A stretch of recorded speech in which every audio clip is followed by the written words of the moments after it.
Hey guys, welcome to Nullified Indian polity for UPSC civil services and other competitive exams. ये हमारा course चल रहा है और अभी हम silent features of Indian constitution ये पढ़ रहे थे।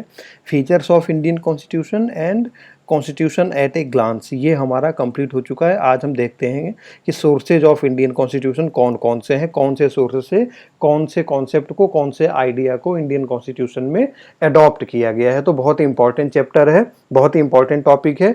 टॉपिक को शुरू करने से पहले मैं आप लोगों को फिर से एक बार याद दिला देता हूँ, प्लीज़ चैनल को सब्सक्राइब कीजिए अगर आपने अब तक नहीं किया है, ताकि सारे लेक्चर्स के वीडियोज आपके पास टाइमली पहुंचते रहें। तो आइए शुरू करते हैं ये important topic, sources of Indian constitution.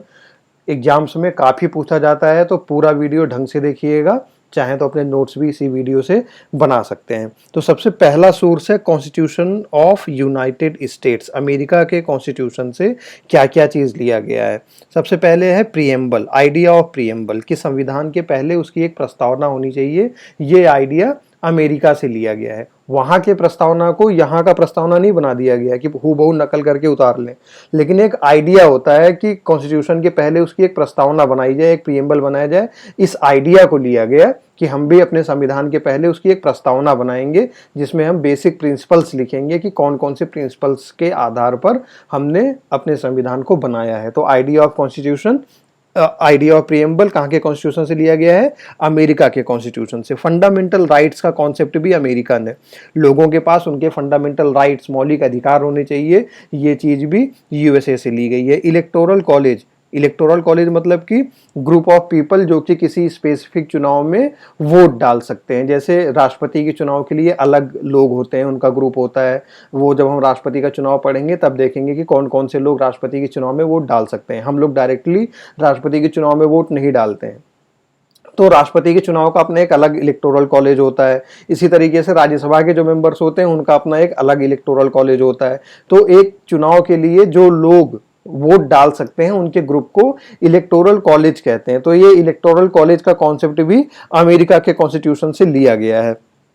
Independence of judiciary and separation of powers among the three branches of government. जो गवर्नमेंट की तीन ब्रांचेज होती हैं, लेजिस्लेचर, एग्जीक्यूटिव और जुडिशरी, इनके सबके पावर्स अलग अलग होंगे, सारे के सबके पावर सेपरेट होंगे, और जो जुडिशरी है वो इंडिपेंडेंट होगी। ये कॉन्सेप्ट भी यूएसए से लिया गया है। जुडिशियल रिव्यू, जो भी पार्लियामेंट लॉ पास करेगी उसका रिव्यू हो सकता है, उसको सुप्रीम कोर्ट रिव्यू कर सकती है। ये कॉन्सेप्ट भी यूएसए से लिया गया है। President as a supreme commander of armed forces, जो राष्ट्रपति है वो तीनों ही जो आर्म्ड फोर्सेज हैं उनका सुप्रीम कमांडर होगा। जैसे भारत का राष्ट्रपति जल सेना, थल सेना और नौसेना तीनों ही सेनाओं का अध्यक्ष है, तीनों ही सेनाओं का सुप्रीम कमांडर है। ये कॉन्सेप्ट अमेरिका से लिया गया है। Equal protection under law, equal protection under law का जो कॉन्सेप्ट है इसके बारे में हम डिटेल में पढ़ेंगे फंडामेंटल राइट्स वाले चैप्टर में। अभी आप ये समझिए कि इक्वल प्रोटेक्शन अंडर लॉ के कॉन्सेप्ट को अमेरिका से लिया गया है। इम्पीचमेंट ऑफ प्रेसिडेंट, प्रेसिडेंट को कैसे उसकी कुर्सी से हटाया जाएगा, कैसे उसको इम्पीच किया जाएगा। रिमूवल ऑफ एससी एसटी जजेस, सुप्रीम कोर्ट और हाई कोर्ट के जजेज को कैसे हटाया जाएगा, उसका क्या प्रोसीजर होगा, क्या प्रोसेस होगा। और post of VP, vice president की जो पोस्ट है, ये पोस्ट, इन सब चीजों को अमेरिका के कॉन्सेप्ट, अमेरिका के कॉन्स्टिट्यूशन से लिया गया है। यस, इसमें दोस्तों आप लोग मुझे अभी कमेंट में प्लीज बताइएगा कि यूएस का वाइस प्रेसिडेंट, अमेरिका का वाइस प्रेसिडेंट अभी कौन है। नेक्स्ट सोर्स है ब्रिटिश कॉन्स्टिट्यूशन, ब्रिटेन के संविधान से कौन कौन सी चीजों को लिया गया है। तो parliamentary form of government, India में जो गवर्नमेंट होगी वो पार्लियामेंट्री फॉर्म ऑफ गवर्नमेंट होगी। तो देखिए, आज़ादी के पहले से भी हमने पढ़ा है कि जो इंडिया में कानून लॉज पास होते थे वो ब्रिटिश पार्लियामेंट से होते थे। तो ये जो पार्लियामेंट वर्ड है, पार्लियामेंट जो सिस्टम है, ये ब्रिटिश ओरिजिन है। तो parliamentary form of government India में आज भी है, आज भी यहाँ पर पार्लियामेंट है। पार्लियामेंट यानी कि लोकसभा, राज्यसभा। तो parliament system of government Britain से लिया गया है। The idea of single citizenship, यहाँ पर स्टेट्स अपने सिटीजनशिप नहीं देंगे बल्कि एक सेंट्रल सिटीजनशिप होगी, इंडियन सिटीजनशिप होगी, सिंगल सिटीजनशिप होगी। ये आइडिया भी ब्रिटेन से लिया गया है। The idea of rule of law, rule of law, कानून का ही अधिकार होगा, इस आइडिया को भी ब्रिटेन से लिया गया है। इन सारे आइडियाज, ये जो रूल ऑफ लॉ है या प्रोसीजर इस्टेब्लिश्ड बाई लॉ है, ये प्रोसीजर स्टैब्लिश्ड बाय लॉ भी ब्रिटिश कॉन्स्टिट्यूशन से लिया गया है। इन सारे कॉन्सेप्ट्स को हम अभी फंडामेंटल राइट्स वाले चैप्टर में ढंग से पढ़ेंगे। अभी आप ये समझिए कि इन कॉन्सेप्ट्स को लिया कहाँ से गया है। तो प्रोसीजर स्टैब्लिश्ड बाय लॉ और रूल ऑफ लॉ, इन दोनों चीजों को ब्रिटिश कॉन्स्टिट्यूशन से लिया गया है। और अमेरिकन कॉन्स्टिट्यूशन से क्या चीज लिया गया था? Equal protection under law. Writs, जो सुप्रीम कोर्ट्स और हाई कोर्ट्स होंगी उनके पास कुछ उनके रिट्स ज्यूरिडिक्शन होंगे। ये रिट ज्यूरिडिक्शन क्या होते हैं, इनके बारे में हम फंडामेंटल राइट्स में डिटेल में पढ़ेंगे। अभी आप ये समझिए रिट्स ज्यूरिडिक्शन को ब्रिटेन की कॉन्स्टिट्यूशन से लिया गया है। इसी तरीके से जो institution of speaker and his role है, जो लोकसभा है उसका स्पीकर होगा, उसके क्या क्या काम होंगे, इस कॉन्सेप्ट को, इस प्रोसीजर को भी ब्रिटेन के कॉन्स्टिट्यूशन से लिया गया है। लेजिस्लेटिव प्रोसीजर, पार्लियामेंट का प्रोसीजर क्या होगा, या ऐसी स्टेट असेंबलीज में कौन से प्रोसीजर्स फॉलो किए जाएंगे। प्रोसीजर स्टैब्लिश्ड बाय लॉ, मैंने बताया आपको। कैबिनेट सिस्टम, कैबिनेट होगी, कैबिनेट के पास कुछ उसकी रिस्पॉन्सिबिलिटीज होंगी, उन सब चीजों को भी ब्रिटेन के कॉन्स्टिट्यूशन से लिया गया है। पार्लियामेंट्री प्रिविलेजेस, जो एमपीज होंगे उनके पास उनको कुछ प्रिविलेजेस मिलेंगे, उनको कुछ विशेष अधिकार मिलेंगे, उनको कुछ विशेष सुविधाएं मिलेंगी, इन सब चीजों को भी ब्रिटेन से ही लिया गया है। बाई कैमरलिज्म का मतलब कि पार्लियामेंट में दो हाउसेज होंगी। तो इंडिया में दो हाउसेज हैं, लोकसभा और राज्यसभा। पार्लियामेंट के दो पार्ट्स हैं, लोकसभा और राज्यसभा। वैसे तो पार्लियामेंट के तीन पार्ट हैं, राष्ट्रपति, लोकसभा और राज्यसभा। ये याद रखिएगा कि पार्लियामेंट के पार्ट्स तीन होते हैं, राष्ट्रपति भी पार्लियामेंट का पार्ट होता है। तो राष्ट्रपति, राज्यसभा और लोकसभा तीन पार्ट्स हैं पार्लियामेंट के, लेकिन हाउसेज दो हैं, लोकसभा और राज्यसभा। तो जहां पर पार्लियामेंट में दो हाउसेज होती हैं, टू हाउसेज होती हैं, उसको हम कहते हैं बाईकैमरलिज्म। तो बाईकैमरलिज्म के आइडिया को कहां से लिया गया है? ब्रिटिश कॉन्स्टिट्यूशन से लिया गया है।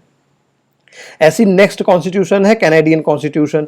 यहां से एक quasi federal form of government. Quasi federal form of government का मतलब क्या होता है कि फेडरल गवर्नमेंट तो है लेकिन पूरी तरीके से फेडरल नहीं है। फेडरल गवर्नमेंट क्या होती है, मैंने कई बार बता दिया, जहां पर सेंटर और स्टेट दो अलग अलग गवर्नमेंट्स होती हैं, उसको फेडरल सिस्टम ऑफ गवर्नमेंट कहते हैं। तो यहां पर क्वासी फेडरल है। क्वासी फेडरल का मतलब यह हुआ कि सेंटर के पास ज्यादा पावर है और स्टेट के पास सेंटर की तुलना में कम पावर है। तो इस वजह से यहां की सिस्टम को क्वासी फेडरल सिस्टम कहते हैं। जो प्योर फेडरल सिस्टम होता है उसमें सेंट्रल और स्टेट दोनों के पास इक्वल पावर होती है, यहां पर इक्वल पावर नहीं है, तो क्वासी फेडरल है। तो federal system with a strong central government, ये पहले मैंने आपको बताया क्वासी फेडरल में यही होता है कि जो सेंट्रल गवर्नमेंट है उसके पास ज्यादा पावर है, वो ज्यादा स्ट्रॉन्ग है। अपॉइंटमेंट ऑफ गवर्नर, गवर्नर का अपॉइंटमेंट कैसे होगा? सेंट्रल करेगा, जैसे इंडिया में सेंट्रल गवर्नमेंट करती है गवर्नर का अपॉइंटमेंट। तो ये आइडिया भी कनाडा से लिया गया है। Residual power written by central government, जो पावर्स हैं उनको तीन लिस्ट में डिवाइड किया गया है, सेंटर, स्टेट और कॉन्करेंट लिस्ट में। लेकिन वो चीजें, वो मैटर्स जो इन तीनों ही लिस्ट में नहीं है, उनको हम रेसिडुअल पावर्स कहते हैं।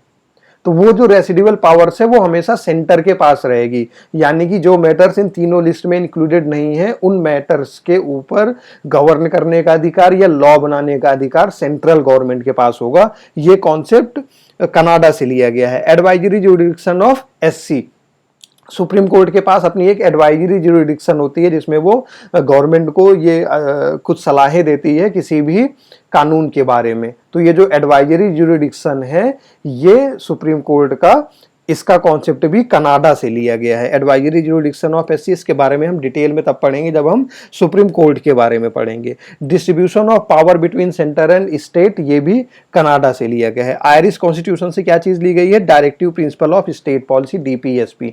डीपीएसपी क्या चीज होती है? वो प्रिंसिपल या वो गाइडलाइंस जिनके ऊपर कॉन्स्टिट्यूशन कहता है कि सरकारों को काम करना चाहिए। इन्हीं प्रिंसिपल्स को एग्जीक्यूट करने के लिए सरकारों को काम करना चाहिए, डीपीएसपी। तो डीपीएसपी आयरिश कॉन्स्टिट्यूशन से लिया गया है। Nomination of members to Rajya Sabha, राष्ट्रपति राज्यसभा के कुछ मेंबर्स को नॉमिनेट करेगा, ये कॉन्सेप्ट भी आयरलैंड का है। Method of election of president, president का इलेक्शन कैसे होगा, ये चीज भी आयरिश कॉन्स्टिट्यूशन से ली गई है। नेक्स्ट सोर्स है फ्रेंच कॉन्स्टिट्यूशन। फ्रेंच कॉन्स्टिट्यूशन से क्या क्या लिया गया है? आइडिया ऑफ रिपब्लिक, यानी कि जो भी यहाँ का स्टेट का हेड होगा वो रिपब्लिकन हेड होगा। रिपब्लिकन हेड का मतलब क्या हुआ कि उसको जनता डायरेक्टली या इनडायरेक्टली चुनेगी। जैसे भारत के स्टेट, भारत का जो हेड होता है, इंडियन नेशनल हेड होता है, वो कौन होता है? राष्ट्रपति होता है, प्रेसिडेंट होता है। प्रेसिडेंट को हम लोग इनडायरेक्टली चुनते हैं, ऐसा नहीं है कि जो एक बार मोनार्क सिस्टम नहीं है यहाँ पर कि जो एक बार राष्ट्रपति बन गया फिर उसका बेटा राष्ट्रपति बनेगा फिर उसके बेटे का बेटा राष्ट्रपति बनेगा, इसको मोनार्क सिस्टम कहते हैं, राजशाही कहते हैं। तो भारत में राजशाही नहीं है, यहाँ पर रिपब्लिकन सिस्टम है। रिपब्लिकन सिस्टम का मतलब कि जो हेड ऑफ द स्टेट होगा उसको जनता चुनेगी डायरेक्टली या इनडायरेक्टली। तो हम अपने हेड ऑफ स्टेट यानी कि राष्ट्रपति को इनडायरेक्टली चुनते हैं। तो ये जो रिपब्लिकन सिस्टम है इसको हमने फ्रेंच कॉन्स्टिट्यूशन से लिया है। इसी तरीके से प्रियम्बल में 3 कॉन्सेप्ट्स हैं, लिबर्टी, इक्वलिटी एंड फ्रेटर्निटी, इसको भी हमने फ्रेंच कॉन्स्टिट्यूशन से लिया है। इन तीनों कॉन्सेप्ट्स को हम तब पढ़ेंगे डिटेल में जब हम प्रियम्बल पढ़ेंगे। ऑस्ट्रेलियन कॉन्स्टिट्यूशन से क्या क्या चीजें ली गई हैं? Freedom of trade and commerce with in the country and between the states, पूरे देश में किसी भी स्टेट में कहीं पर भी आदमी कुछ भी ट्रेड कर सकता है, कुछ भी कॉमर्स, कुछ भी व्यापार कर सकता है। Powers of national legislature to make laws for implementing treaties, जो सेंट्रल गवर्नमेंट है यानी कि जो पार्लियामेंट है वो किसी एक्सटर्नल ट्रीटी को, किसी दूसरे देश के साथ किसी संधि के प्रस्ताव को उसको साइन करने के लिए अलग से कुछ लॉज बना सकती हैं। ये अधिकार केवल पार्लियामेंट के पास ही होगा, स्टेट असेंबलीज के पास नहीं होगा किसी दूसरे देश के साथ कोई संधि करने का अधिकार। तो ये सारे जो कॉन्सेप्ट्स हैं ये ऑस्ट्रेलियन कॉन्स्टिट्यूशन से लिए गए हैं। इसी तरीके से जो कॉन्करेंट लिस्ट है, जैसे मैंने आपको बताया जो पावर्स है उनको 3 लिस्ट में डिवाइड किया गया है, सेंटर, स्टेट एंड कॉन्करेंट। तो कॉन्करेंट लिस्ट का जो कॉन्सेप्ट है ये ऑस्ट्रेलियन कॉन्सेप्ट है। इसी तरीके से ज्वाइंट सिटिंग ऑफ पार्लियामेंट, अगर पार्लियामेंट में डेडलॉक हो जाता है, किसी कानून को दोनों हाउसेज में पास होना होता है, अगर दोनों हाउस में पास नहीं हो पा रहा है तो जो गवर्नमेंट होती है वो एक सेंट्रल एक ज्वाइंट सिटिंग बुलाती है पार्लियामेंट की। तो ये जो कॉन्सेप्ट ऑफ ज्वाइंट सिटिंग है इसको भी ऑस्ट्रेलियन कॉन्स्टिट्यूशन से लिया गया है। अब देखते हैं कि सोवियत यूनियन यानी कि रसिया के कॉन्स्टिट्यूशन से क्या क्या लिया गया है। Fundamental duties under article 51A, 51A में जितनी भी फंडामेंटल ड्यूटीज हैं जो कि ओरिजिनली 10 थी अभी 11 हो चुकी हैं, इनको रसिया के कॉन्स्टिट्यूशन से लिया गया है। इसी तरीके से जो idea of justice in preamble है, प्रियम्बल में जो जस्टिस वर्ड का यूज किया गया है, जो आइडिया ऑफ जस्टिस है वो भी रसियन है। इक्वलिटी, फ्रेटर्निटी और लिबर्टी ये फ्रेंच है, जस्टिस रसियन है। देखिए रसियन जो है वो एक तरीके से कम्युनिस्ट कंट्री है, तो वहां पर लोगों की रिस्पॉन्सिबिलिटी, लोगों के क्या कर्तव्य हैं, उनकी क्या ड्यूटी है, इसके ऊपर बहुत ज़्यादा ध्यान दिया जाता है। तो इस वजह से आप इस चीज़ को ऐसे याद रखिए कि जो फंडामेंटल ड्यूटी का कॉन्सेप्ट है ये रसियन है। अमेरिका एक डेमोक्रेटिक कंट्री है, वहां पर लोगों के अधिकारों की बात ज़्यादा होती है, तो फंडामेंटल राइट्स इससे रिलेटेड जो भी कॉन्सेप्ट हैं वो अमेरिकन कॉन्सेप्ट हैं, वो अमेरिका के कॉन्स्टिट्यूशन से लिए गए हैं। कॉन्स्टिट्यूशन ऑफ साउथ अफ्रीका से क्या क्या चीज़ ली गई है? Procedure of for amendment, constitution को कैसे अमेंड किया जाएगा, कैसे संविधान में संशोधन होगा, उसका जो प्रोसीजर है वो साउथ अफ्रीका के कॉन्स्टिट्यूशन से लिया गया है। इसी तरीके से जो राज्यसभा के मेंबर्स हैं उनका इलेक्शन, उनके इलेक्शन का जो प्रोसीजर है वो भी साउथ अफ्रीका से लिया गया है। कॉन्स्टिट्यूशन ऑफ जर्मनी से क्या क्या लिया गया है? Emergency powers to be enjoyed by the union and suspension of fundamental rights during emergency. अब आप ये समझिए कि जर्मनी का सबसे बड़ा लीडर कौन? हिटलर। हिटलर कौन था? तानाशाह था, डिक्टेटर था। तो तानाशाह और डिक्टेटर क्या करते हैं? लोगों के जो फंडामेंटल राइट्स होते हैं उनको अधिकतर वो सस्पेंड ही कर देते हैं, लोगों को फंडामेंटल राइट्स बहुत कम देते हैं। तो यानी कि स्टेट में हमेशा एक इमरजेंसी की सिचुएशन रहती है। तो इस चीज से आप हमेशा याद रखिए कि जो इमरजेंसी प्रोविजंस हैं और जो इमरजेंसी में जो पावर्स है वो सेंट्रल गवर्नमेंट के पास ज्यादा चली जाएगी, लोगों के जो फंडामेंटल राइट्स हैं वो सस्पेंड हो जाएंगे, वो खत्म हो जाएंगे, सेंट्रल गवर्नमेंट की पावर्स भी बहुत कम हो जाएंगी। तो ये जो इमरजेंसी सिचुएशन वाली चीजें हैं ये सबकी सब जर्मनी से ली गई हैं। कॉन्स्टिट्यूशन ऑफ जापान से प्रोसीजर इस्टेब्लिश्ड बाय लॉ का कॉन्सेप्ट लिया गया है। इन सारे कॉन्सेप्ट्स के बारे में हम फंडामेंटल राइट्स वाले चैप्टर में पढ़ेंगे। नेक्स्ट सोर्स है गवर्नमेंट ऑफ इंडिया एक्ट 1935। ये मैंने आपको बताया था कि structural part, most of the structural part, more than 50% of the structural part government of India act 1935 से ही लिया गया है। तो ये एक इंपॉर्टेंट सोर्स है। फेडरल स्कीम, सेंट्रल गवर्नमेंट और स्टेट गवर्नमेंट की स्कीम, इमरजेंसी प्रोविजंस। देखिए इमरजेंसी प्रोविजंस में क्या क्या चीजें होंगी, सेंटर के पास पावर चला जाएगा, लोगों के फंडामेंटल राइट सस्पेंड हो जाएंगे, ये सारी चीजें जर्मनी से ली गई हैं। लेकिन इमरजेंसी प्रोविजन होगा, ये जो कॉन्सेप्ट है ये गवर्नमेंट ऑफ इंडिया एक्ट 1935 से लिया गया है। पब्लिक सर्विस कमीशन होंगे स्टेट में भी, यूनियन में भी और स्टेट्स में भी। ऑफिस ऑफ गवर्नर होगा, जुडिशरी का क्या कॉन्सेप्ट है, और जो एडमिनिस्ट्रेटिव डिटेल है, कैसे एडमिनिस्ट्रेशन होगा पूरे देश में, इन सब चीजों को लिया गया है गवर्नमेंट ऑफ इंडिया एक्ट 1935 से। तो जो स्ट्रक्चरल पार्ट है कॉन्स्टिट्यूशन का, इंडिया की गवर्नमेंट का, वो सारी चीजें गवर्नमेंट ऑफ इंडिया एक्ट 1935 से ली गई हैं। तो गाइज ये थे इंपॉर्टेंट सोर्सेज इंडियन कॉन्स्टिट्यूशन के। आज का लेक्चर यहीं पर ख़त्म करते हैं। ख़त्म करने से पहले मैं फिर से आप लोगों को याद दिला देता हूँ, प्लीज़ चैनल को सब्सक्राइब कीजिए, वीडियो को लाइक कीजिए, शेयर कीजिए, ताकि सारे इंपॉर्टेंट लेक्चर्स आपके पास टाइमली पहुँचते रहें। Thank you.